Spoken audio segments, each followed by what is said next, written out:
Hello everyone! Welcome to my vlog. Hello Tita Sel. Dito kami ngayon kasama ko si Nanay, ang aking biyanan. Hi, Jen.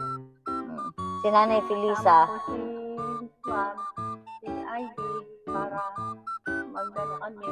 Oo, para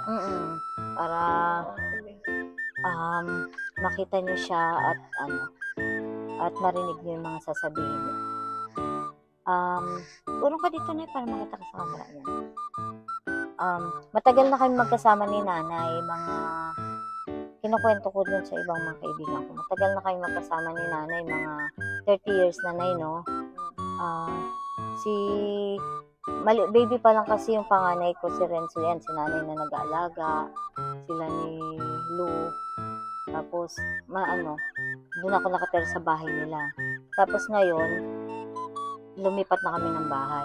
May sarili na kaming bahay. Tapos ngayon, si Nanay, sinama ko kasi gusto ko namang may kasama. Wala kasi akong kamag-anak dito sa lugar nila, kaya sinama ko siya.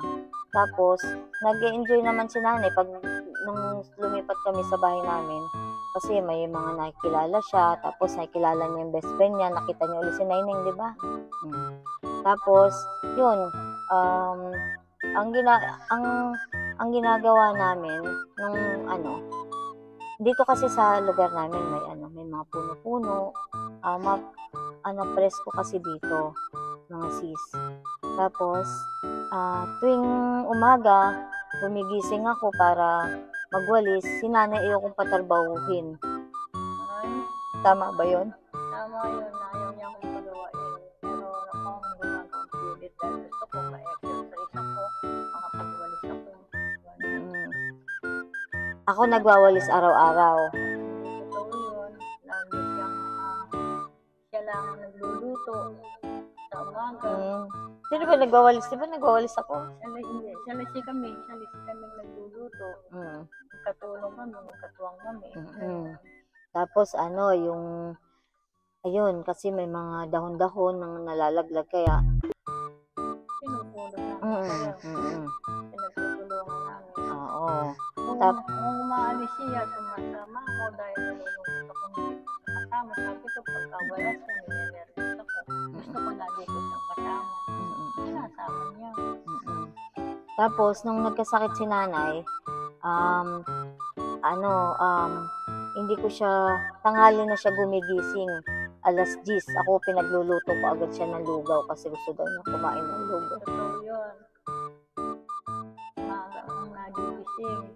Siya ang nagigising ng alas 10 para kami makapagpahinga kasi siya lagi siyang maraming ginagawa. Nag-service siya sa mga anak niya. Tinutulungan ko lang siya. Akala ko nagigising ako maaga. Di pa nagpapaluto ng lugaw sa akin? Minsan naman, hindi. Hindi kita napagluluto. Tapos, Nay,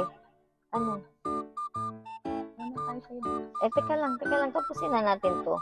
Tapos, ang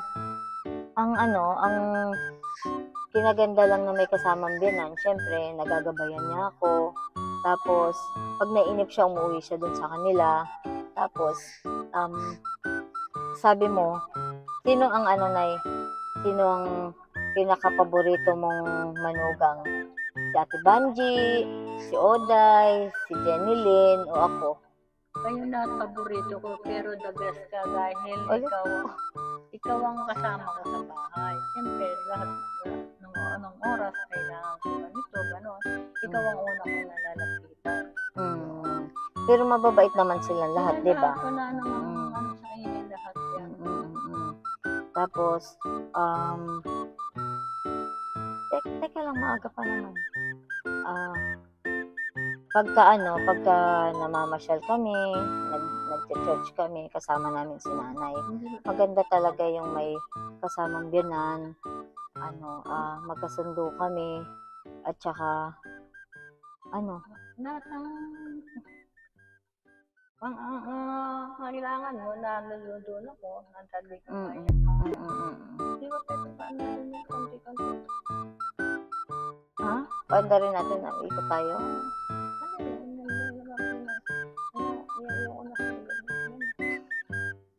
Kasi, salamat. okay. Sana, pag-uwi ni Lo, makapamasyal uli kami. Di ba na gusto mong namamasyal sa malayo. Tapos, wala namang dito. May nakakatakot ba? Oo, mapapasyal daw niya kami. Gusto niya makasama kami.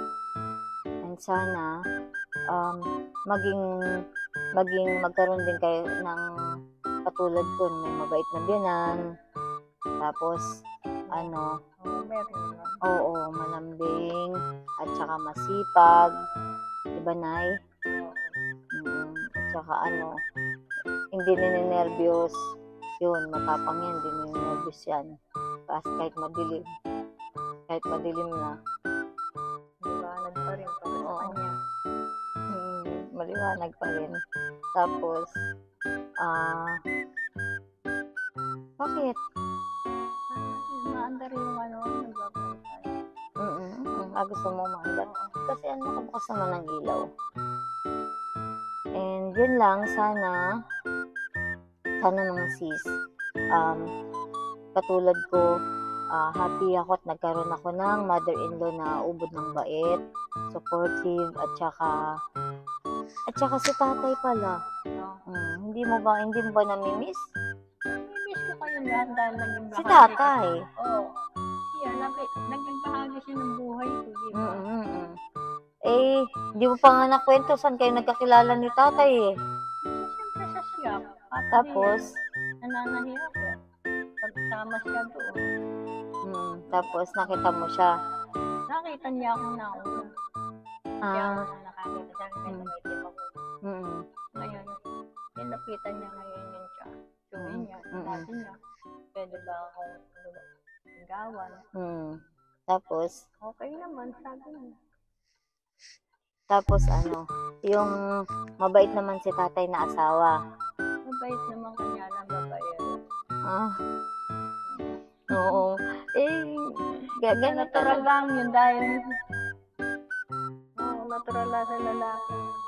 Natural sa lalaki yun, hindi natural sa lalaki yun. Bakit bakit si Ranel mabait naman yung asawa ko? Ang anak ni nanay 7, no? Oo, 7. Lahat sila mababait. Napakaswerte ko naman at mga bayaw ko mababait at saka mga hipag ko, mga sis-in-law ko. Bakit? Umuwi na tayo. Tapos hindi, sige magkwento ka pa bang Tapos si tatay nag-abroad, si nanay lang ang nag-asikaso sa mga anak niya. Kasama si Dangeli. Kami yung dalawa. Ang nanay ko. Ganon. Sana si tatay umuwi na. Umuwi na yata. Pero ibig sabihin, ayaw mo ba magkabalikan kayo? Hindi ko masasabi. Gusto ko yun yung papanahon muna pang Nay? Nung sabi nung Hindi pa nga maliwanag naman. Tama na siya sa tabi niya. Saan ka natatakot? Nasa loob naman tayo ng kotse. Yun, mag-hi ka kay tatay, mapapanood niya to. Hi! Ang forever love ni nanay. Sana magkita-kita tayong lahat. Aking mong pamilya. At hanggang may buhay tayo. Pagkasama-sama tayo sa pamilya. Yun lang. Salamat. Thank you very much. Mahal mo pa ba si tatay? Hindi naman nawawala yung pagmamahal ko sa kanya. Maski may iba na siyang mahal. Oo, natural eh. Iyon ang hindi ako nagmahal sa iba. Yan lang. Okay. Dito na lang and salamat sa pakikinig sana. Nag-enjoy kayo sa kwentuhan namin magbiyanan. Oo. This is my first vlog. Sana support niyo po. And see you in my next vlog. God willing. Pag-ibig. Sabihin mo, pag-ibig. Pag-ibig sa mga Share love. Oh. pamilya, lahat sila mga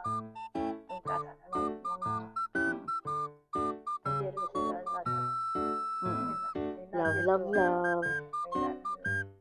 I love you sa pamilya. Sige, sabihin mo, Sel, I love you. Michelle, I love you. Hello. Ingat kayo dyan. Okay.